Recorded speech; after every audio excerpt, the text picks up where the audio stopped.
اپنی نیکیوں کو اس طرح چھپاؤ جس طرح تم اپنی عیبوں کو چھپاتے ہو۔ میرا واسطہ ہے اس خدا سے جو مانگنے سے پہلے عطا کرتا ہے۔ انسان گناہ کرنے کی وجہ سے جہنم میں نہیں جاتا، بلکہ گناہ پر مطمئن رہنے اور توبہ نہ کرنے کی وجہ سے جہنم میں جاتا ہے۔ جب اللہ کا ذکر، لوگوں کی بلوث خدمت اور اللہ کی عبادت تمہیں سکون دینے لگے تو سمجھ جائے اللہ آپ سے راضی ہے۔ جب تمہیں گناہ کی بات ندامت ہو تو سمجھ لو کہ اللہ نہیں چاہتا کہ تم اس راہ پہ جا۔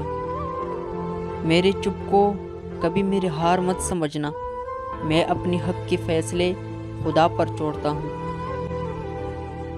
گناہ کے دوران موت نہ آنا اور گناہ کی بعد توبہ کی مہلت ملنا اللہ پاک کا بڑا احسان ہے۔ خدا کو نہیں چاہیے تیری ماتھے پر محراب اے انسان، بس اس کی مخلوق کا خیال کر۔ ایک عورت سب کچھ برداشت کر سکتی ہے لیکن اپنی من پسند مرد کے ساتھ کسی دوسری عورت کو نہیں۔ زندگی کی تلخیوں نے ایک ہی سبق سکھایا کہ رحمت خداوندی سے نا امید مت ہونا۔ ہمیشہ اس شخص کا چناؤ کرو جو تمہیں کونے سے ڈرتا ہو۔ محبت اگر بدلے میں گناہ مانگے تو اسے چھوڑ دینا چاہیے۔